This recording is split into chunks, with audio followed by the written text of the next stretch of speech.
ফার্সি সাহিত্যের একটি প্রবাদ আছে, 7 জন কবির সাহিত্যকর্ম রেখে যদি বাকি সাহিত্য দুনিয়া থেকে মুছে ফেলা হয় তবু ফার্সি সাহিত্য টিকে থাকবে। এই 7 জন কবির তালিকায় আছেন রুদাকি, ফেরদৌসি, হাফিজ, মাওলানা রুমি, শেখ সাদি, নিজামি ও আব্দুর রহমান জামি। আমরা ইতিমধ্যে এদের 5 জনের সংক্ষিপ্ত জীবনী এবং বিশ্ব সাহিত্যে তাদের অবদান নিয়ে সংক্ষিপ্ত ভিডিও প্রকাশ করেছি।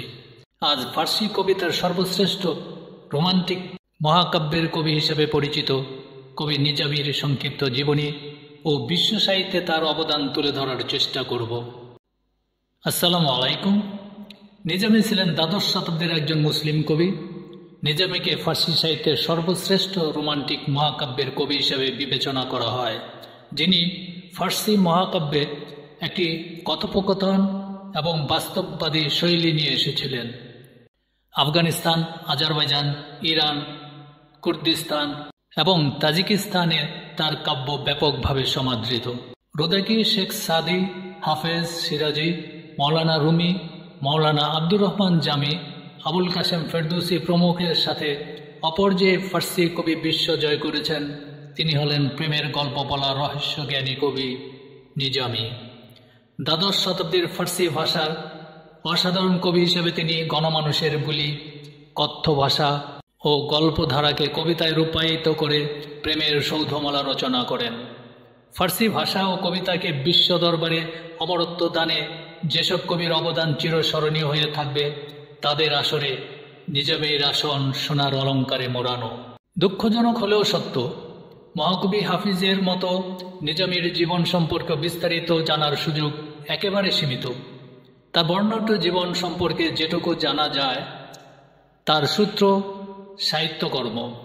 তার কবিতা বিশ্লেষণ করে গবেষকগণ তার একটি জীবনচিত্র উপস্থাপন করতে সক্ষম হয়েছেন। শৈশব। কবি নিজামির পুরো নাম জামালউদ্দিন আবু মোহাম্মদ ইলিয়াস ইবনে ইউসুফ ইবনে জাকি। আনুমানিক 1145 খ্রিস্টাব্দে বর্তমান আজারবাইজানের গাঞ্জে শহরে নিজামি জন্মগ্রহণ করেন। তার পিতার নাম ইউসুফ। তার পিতৃপুরুষ তাফররুস এর অধিবাসী ছিলেন বলে অনুমান করা হয়। তার মায়ের নাম রাইসা এবং তিনি কুর্দি বংশোদ্ভূত। পরপর এক এক স্ত্রীর ইন্তেকালে তার স্ত্রীর সংখ্যা জানা যায় 3 জন। তার একমাত্র সন্তানের নাম মুহাম্মদ। নিজামির অল্প বয়সে তার পিতা মারা যান। তখন থেকে তার মামা খাজা ওমর তাকে লালন পালন ও শিক্ষা দীক্ষা দিয়ে বড় করেন। দাম্পত্য জীবন।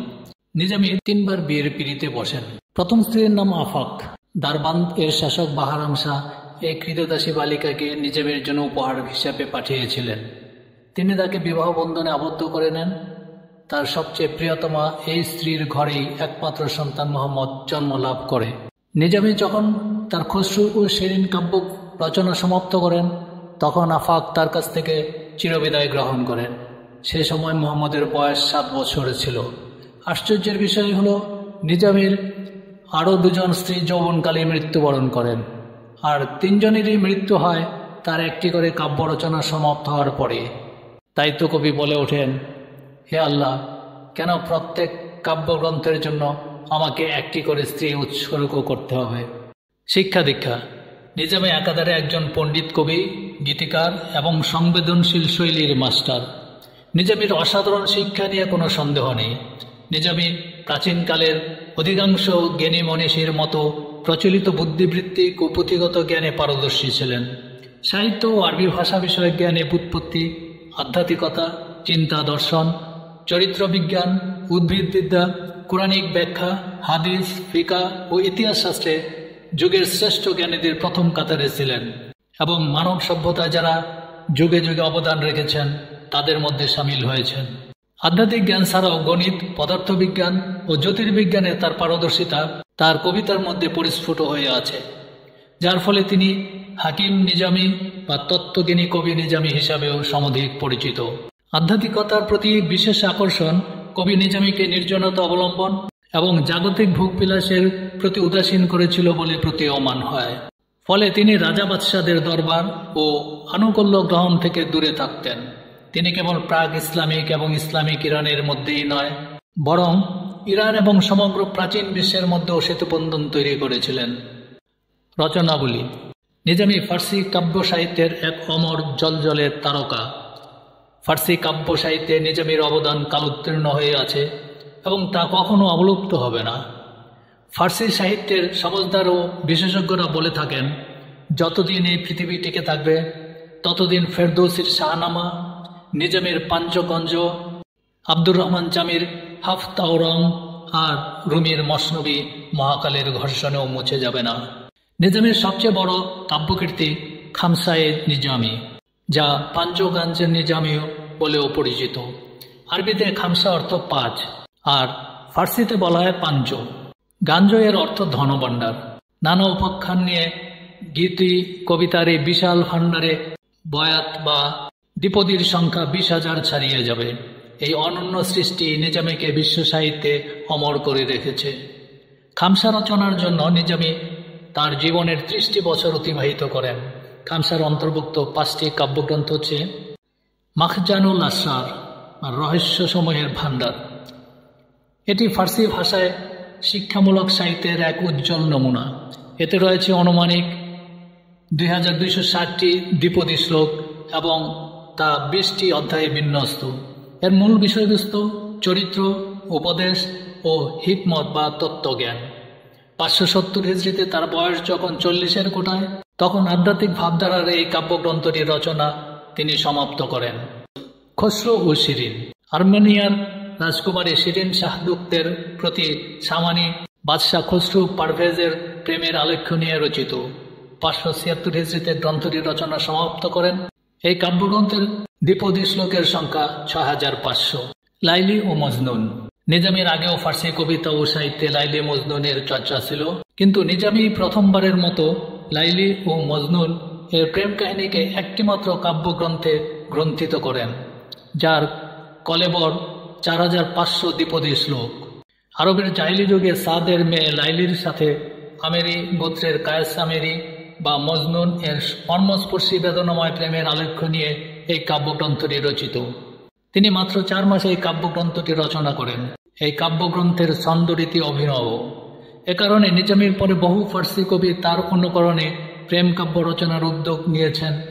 নিজামীর লাইলি ও মজনুন রচনা সমাপ্ত হয় ৫৮৪ হিজরিতে।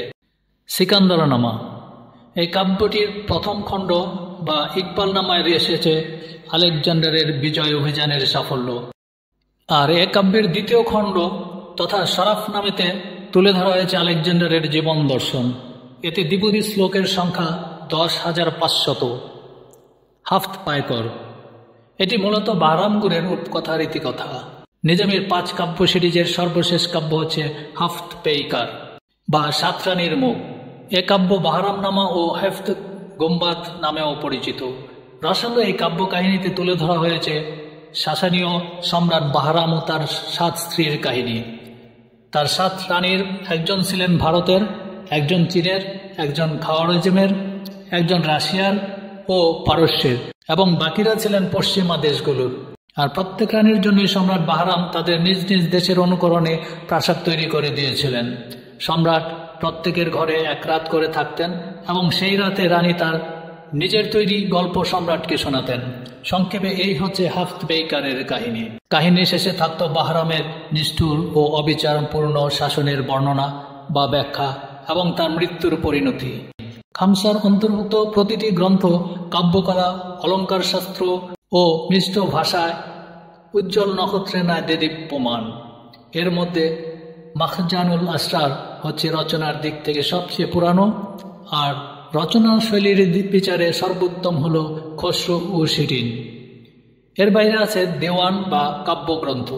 দেওয়ানে আছে কাসিদা, গজল, কেতা ও রুবায়াত ধরনের কবিতার সমষ্টি। ফার্সি মরমী কবিতার একটি বিশেষ বৈশিষ্ট্য হল প্রথমে শ্রোতা বা পাঠক মনকে দুনিয়ার প্রেম, প্রেয়সী, কোপড়ানো চুল, বেনির সুগন্ধ, কপলের তিল, চোখের ভ্রুর মায়াজাল, বাঁকা চোখের চাহনির জাদু প্রভৃতির জন্য পাগল করেন। তারপর জাগতিক প্রেম বা দেহ সর্বস্বতার অসারতা প্রমাণ করে পরম বন্ধু আল্লাহর সন্নিধানে নিয়ে যান। নিজামীর প্রেম কাব্য এর ব্যতিক্রম নয়। নিজামীর মাখজানুল আসরার এর সূচনার কবিতাটিতে বর্ণিত হয়েছে আল্লাহর একাত্মবাদের কথা। তার কয়েকটি ছত্র নিম্নরূপ। ওহে গোটা সৃষ্টি পয়দা হয়েছে তোমার থেকে, দুর্বল মাটি শক্তিমান হয়েছে তোমার পরশে। সৃষ্টিরাজি সবকিছু তোমার জ্ঞানের নখদর্পণে। আমরা স্থিত তোমাতে, তুমি স্থিত তোমার সত্তায়। তোমার অস্তিত্বের অবয়ব নাই, যোগ বিয়োগহীন। তুমি নও কারো, আর তোমার নয় কেউ সদৃশ। যার পরিবর্তন নাই সেই সত্তা তুমি, যা মরেনি ও মরবে না সে তুমি। আমরা সবাই ক্ষণিকের স্থায়িত্ব, কেবল তোমার সমুন্নত অক্ষয় পবিত্র পরম সত্তা তোমারই। নিজামীর কবিতার বৈশিষ্ট্য: দৃশ্যপটের রূপকল্প অঙ্কন আর মজলিসের জৌলুস সাজানোর কথাশিল্পে নিজামী ফার্সি সাহিত্যের অনন্য কবি।